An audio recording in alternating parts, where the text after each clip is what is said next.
This episode contains graphic descriptions of real medical scenarios faced by real medical professionals. Listener discretion is advised. From Knowledgeable Provider, this is Critical Incident.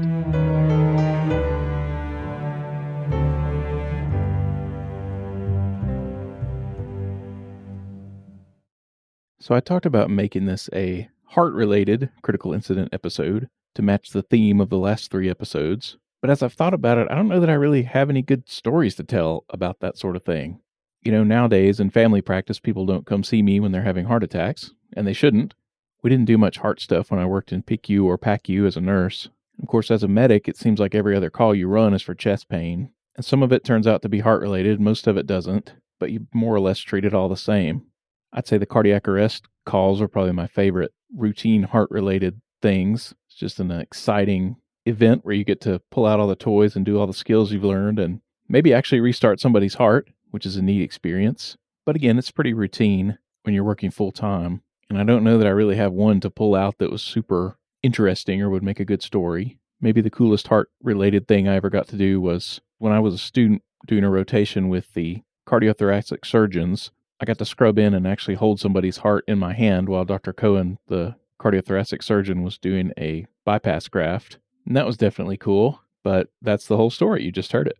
So I thought this might be a good time to pull out a little clip that I've been saving from my previous conversation with my friend April Klar. She was on the podcast a while back talking about her long career in the ER. And we got off on a little tangent that I ended up cutting out because it didn't really have anything to do with what we were talking about at the time. But I thought it was interesting, so I had it squirreled away to use one day, and so I decided this is the day. We were talking about having to get involved in things when you're out of your element. You know, a big part of anyone's work in medicine kind of revolves around the environment you're working in, because you have your things that you take care of, and you have your equipment that you use to take care of it, or you have your facility that you work in, the policies that you go by, etc., etc. But often things happen out in the world when you're not on duty, not at work. You just happen to be in the right place at the right time, or the wrong place at the wrong time, however you want to look at that. And you have to make a decision about whether or not you're going to jump in and get involved. And it really makes a big difference when you're not in the unit that you're used to working in. You don't have the equipment that you normally have. You're not in the role that you would normally be in. And a lot of times just those things make it impossible for you to really do anything useful. So a lot of times when you jump into situations, it's probably not even necessary. But of course you feel like you have a duty to help people when you can. This happened to me just last weekend. I was at a concert in Decatur. I was up in the very highest balcony, and the balcony below me, I see 6 or 8 people just suddenly stand up, and they're all kind of circled around a person in the middle. And I knew something had happened, and I didn't immediately rush down there, because as you'll hear me talk about with April, I'm kind of past that stage of my medical career.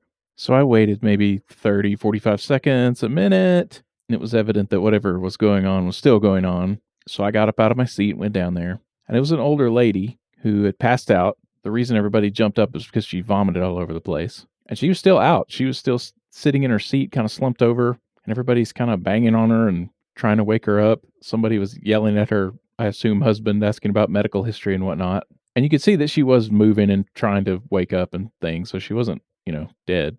There were a bunch of people around and it was dark. And I decided not to say anything or identify myself. I just kind of watched to see what was going to happen. And eventually she came around and woke up and they got her up out of her seat and they left. So I ended up not having to do anything. But that stuff happens a lot. One time at another concert, I was standing right in front of the stage and the guy behind me just dropped like a sack of potatoes. Boom, hit the floor. And I didn't really have a choice but to get involved then. I was right next to him. He fell so that I was kind of standing at his feet. And of course, we're packed in there shoulder to shoulder, so I really couldn't get to him as much as I would have needed to. But I was able to reach and grab his wrist so I could feel his pulse. I knew he was alive. And I was watching my favorite band, Sister Hazel, and I thought they would have stopped. I mean, surely they saw what was going on, but they certainly did not stop.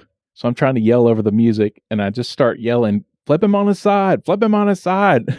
And I finally said it enough times where everybody kind of pitched in, and we just rolled him over. And really, as soon as we got him rolled over, he suddenly came to and jumped up. So I don't know if he vagaled or if he had a seizure or if it was a drug/alcohol thing. He kind of just walked off, and I didn't see him again. Another time, this was years ago. I was really young. I'd worked all night at North Star over in Florence.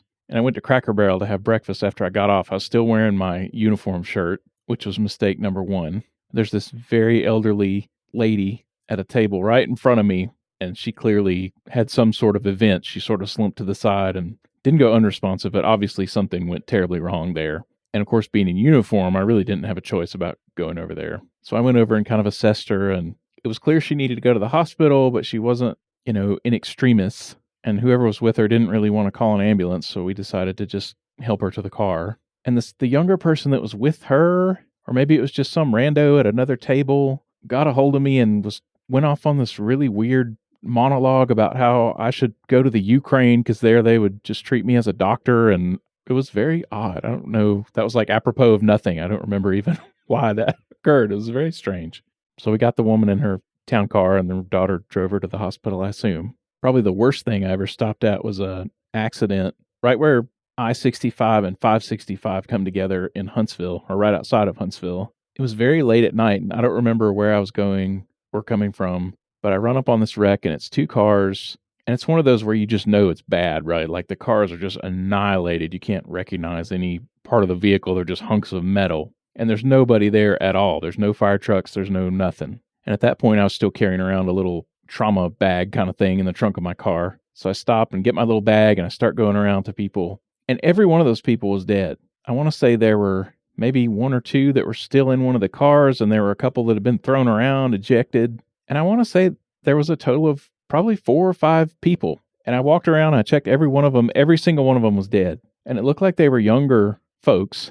I mean, it was like this terrible thing. So I stuck around until the first fire truck pulled up, and I went and met the crew, and I said, hey, everybody's dead. I don't think there's really anything to do. And then I got in my car and drove on my way. And I watched the news looking for a report of whatever happened there, like for the next few days, and there was not a word about it, not a word. And so then I start going, did I just imagine that whole thing? Surely I did not just imagine all those dead bodies sprawled everywhere on the interstate. Every time I go past that part of the interstate now, I remember when that happened, and I can pick out the spot where it was. So I'm pretty sure I didn't imagine that or dream it, but it was just really weird because usually an incident like that would at least be covered a little bit by the news. Very, very strange. One time I'm driving down the interstate and I saw a vehicle on fire on the side of the road and nobody around it. So I pull over and stop, and there's another non-burning vehicle parked on the shoulder, kind of, 20 yards, 30 yards away from the burning one. So I walk up to that vehicle and I said, hey, what's going on back there? Do you know if anybody is still in that car? And the guy driving the truck says, I don't know. I'm too scared to go back there. So I guess he had stopped too, but he didn't really have anything to do with what was going on. So I pull my little fire extinguisher out of my trunk and I go charging back there. And I'm trying to just look inside to see if I can see anybody. And I had one of those little, not even the full-size home like fire extinguishers, just a little mini one like you would have, in the trunk of your car or like on a boat or something. And so I sprayed my little fire extinguisher in the area of the driver's seat, just trying to find anybody in there. And of course, my little fire extinguisher was not enough to actually put out the whole fire. And finally, I hear somebody yelling, get away from it, get away from it. And it was the driver of the vehicle. It was way off the side of the road, like in a field. And he's like, get away from it, it's gonna blow up. So I go out there to where he is. I'm like, is there anybody else in the car? Is this your car? Do you know what's going on? So it was his car and nobody else was in there. So, and he wasn't hurt at all. So I just hung out with him until somebody got there, a wrecker driver or fire department, I guess. One time we were out kayaking on the Flint River, and we come around a bend and there's this couple and their very, very young daughter, like probably 2-3 years old. And they're kind of like snagged in a tree on the side, like on the bank, sort of. They're in a boat, but I think the little girl got caught in a branch or something that was hanging out over the water. And the lady is freaking out, just screaming, and they're trying everything they can to try to get her freed. And she wasn't hurt, although I guess she would have been hurt if they had gotten pulled on down the river because the current was pretty strong. And so I thought, oh, I'm going to jump in here and save the day and do something to help. And now I'm not an experienced kayaker by any means. It's a miracle if I don't flip the stupid boat over at least 2 or 3 times and drown myself. But so I guide my kayak over toward the incident and basically just ended up making the whole thing worse. I kind of like dumped myself over in the water to avoid hitting them. And then I was trying to get myself righted and in a position to help. And I don't think I actually made anything worse, but I sure didn't help anybody. Finally, some guy that had a lot of sense sort of waded over to us and like helped get the little girl untangled. And honestly, that's usually how it goes. You feel like you're going to do something and then you end up feeling kind of useless because there's not really anything you can do, or you're not in a good position to really help that much. So anyway, April and I got off on a little tangent talking about this. So here's the clip from that conversation. If you remember, this is the episode where my computer failed in the middle of it, so the only recording I had was the single Skype track, so the audio quality is not super great. But I think it turned out okay on the other episodes. Hopefully it won't be too distracting here. So yeah, here's the rest of my conversation with April Klar. A couple months ago, I got a call. One of our newer nurse practitioners had gone to lunch, and she was out towards the front of the hospital, and there was a wreck that happened literally right in front of her. And she called me, and she's like, "Hey, I don't know what to do." And I was like, "Well, where are you?" So she told me where she was. So I walked over there, and literally there was it was a two-car MVC that happened just right in front of the hospital. And I walked out and I triaged people, and they were ambulatory and they were fine. And I was like, "Okay, well, do you want to be seen? Do you want to go to the hospital?" And they were like, "Oh yeah, oh yeah." They both wanted to go. And somebody was like, "Well, do you want to call the ambulance?" And I was like, "No." I was like, "Literally, give me 5 minutes. I'm going to walk in and get a wheelchair, and I'm going to bring them into triage." And that's exactly what I did, because I was like, there is no sense in having an ambulance transport them around the block and have them get a big bill when it's completely unnecessary. One time when I was a student, like 100 years ago, when I was a student, I was walking through Blackwell Tower, and some guy had fallen in the entrance from the Blackwell garage into the tower. And so I went down there. I was not a hospital employee. I was there as a student, but I was already a paramedic. And so somebody came flittering up and was like, do you want to call a rapid response or whatever it was called at the time? And I was like, Yeah. no, he hurt his shoulder. He's fine. And somehow we ended up having to call the ambulance to come to the back door of the hospital and transport the guy to the front door of the hospital. I'm like, this is ridiculous. This is absolutely ridiculous. Insane. I had to go to I don't know if it would be called a deposition, but the guy sued the hospital. And so at that point, I really was wishing that I had called the rapid response and not been the only person there. I had to go sit with this, I guess she was a lawyer. I don't know who she was, but it was all, and she was like on the hospital side, and it was all these questions about, do you know what the weather was and what kind of shoes was he wearing? And very weird. That's the only time I've ever been involved in anything. It was strange. The whole thing was very odd. But yeah, I remember thinking, like, why are y'all making such a big damn deal about this? We're in the hospital. Like, can we not just pick him up and take him over there? Yeah, that would make too much sense. It's interesting when people are out of their element. I've always thought it's crazy when some accident will happen and a nurse happens to pull up. And it never fails the nurse, the nurses get their name in the paper because they stopped to help and they were the heroes and they did blah, blah, blah. And I'm thinking, like, unless those are ER nurses, they have no clue what they're doing. They have no idea what to do. And, as a paramedic, like, your worst nightmare is when there's some random nurse or doctor or dentist there that has no clue how to take care of these patients. But because they are nurse, doctor, dentist, whatever, they think they have to take over and tell everybody else what to do. That happened so many times when we were flying. We had a nursing student one time. She walked up to the scene wearing her little stethoscope around her neck and was offering her assistance, which, bless her heart. I was like, "No, I think we're okay. Appreciate you." Another time I had literally a podiatrist who was on scene and was trying to start barking orders. And it's like, no, sir. No, we're good. Thank you. That's always such an awkward situation because you don't want to be rude to somebody. I mean, and if somebody is a doctor, it's like, well, what am I supposed to say? Like, okay, Exactly. But also your specialty. Like, if I'm delivering a baby and an OBGYN walks up, absolutely you come help me. But if you are a cardiologist and someone's delivering a baby, go away. I don't need to. Yeah, I think it's about people just having enough damn sense to know when they're out of their element. You can just get out of the way. It's fine. I try not to stop. Like, if I see a wreck happen directly in front of me, or if I get there early on scene, I will stop and be like, "Hey, do you need help?" And if they say no, I'm like, "Okay, bye." And I'm gone. If they needed help, I would stop. But otherwise, they've got the situation under control and they are way more capable, in that situation, because I don't carry a jump bag. I don't carry anything with me.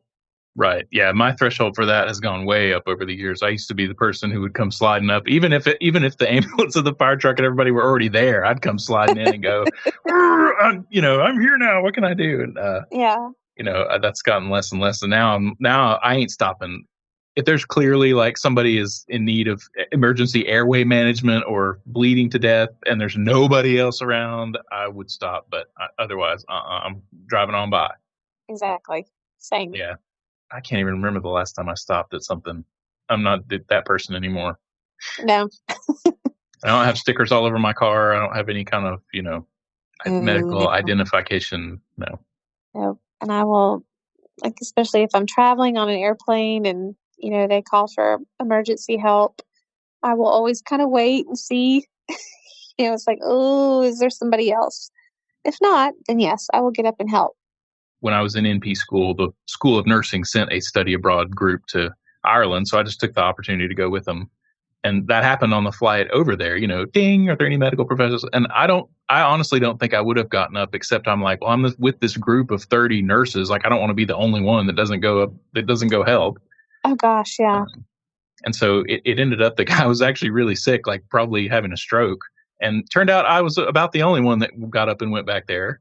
And so I ended up staying up all night on the flight taking care of this guy. And we busted open the medical kit and like started an IV and gave him a bolus. And they had aspirin in the kit. We gave him that. We checked his sugar. No, I guess we didn't. We couldn't check his sugar, but we gave him glucose just in case.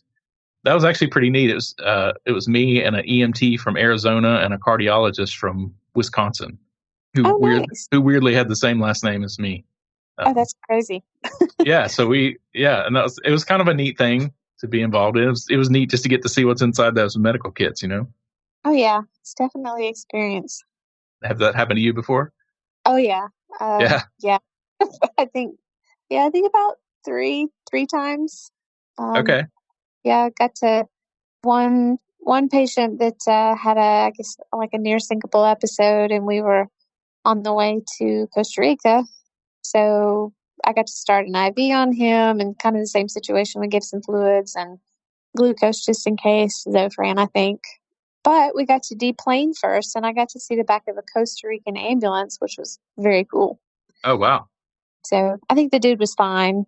But another one one guy that was probably septic, and then another one, a lady that was having chest pain, I believe. So thankfully, they were all not super sick, because that could have been scary, because these are long flights. Yeah, that would have been super scary, I'm sure. Yeah. Oh, you would have gotten a kick out of it. But the one that I had to start the IV on, he was a bigger dude. He was a grown adult man. And the flight attendant handed me the kit, and she handed me an IV catheter. And I was like, oh, yeah, no. Do you have a green one? She handed me a 22 gauge. And I was like, oh, no. Look and see if there's a green one in there. And she's like, oh, no, this is the only one we have. I was like, what do you mean that's the only one we have? That apparently was the only IV catheter on that whole airplane. Wow. So I was like, great, no pressure. Yeah. So I started a 22 gauge in this man's AC. Wow. But it worked. He got some fluids. When we had to do the D50 thing, there was only one 10 ml syringe in the whole bag. And it wasn't a pre-filled. It wasn't like the blue box D50. It was like a bottle of it. And so we had to draw up 10 mLs at a time and squirt it in the IV. Oh gosh. Situations like that, you hold on to your equipment. It's not like you're tossing syringes around. I never got anything from the airline. We thought, oh, they're going to give us some kind of voucher and they're going to, we're going to get something for this. Didn't get to get a damn thing. What? I've always I think one time I got a $200 voucher, and one time I think it was $100 voucher, but they've always the airline always gave me something. Yeah. Oh, I got gypped. Yeah, you sure did. Damn it. Well, that's the last time I get up. Right. Be like, not help anybody else. I'm not doing this for free. The first time I was with several other, friends that are physicians and nurses and pharmacists and whatnot. So, my best buddy Wayne was with me. So I was like, when they, came over the intercom and were like, ding, is there any medical personnel on board? I was like, Wayne, get up. Like, your doctor, go. And then, when he found out the guy was going to need an IV, that's when the flight attendant came back, and I heard her asking all the different passengers, are you April? Are you April? Are you April? And I was like, oh, God. Because Wayne was like, yeah, I didn't want to mess it up.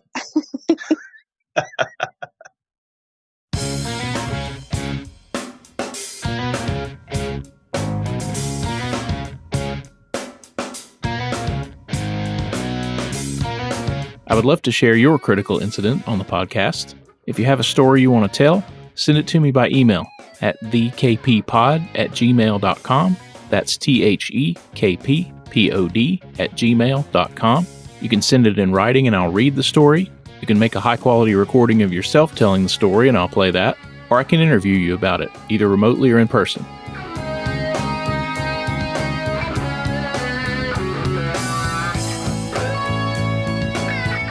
Thank you for listening, and as always, stay safe, take care of yourself, and take care of your patients in that order.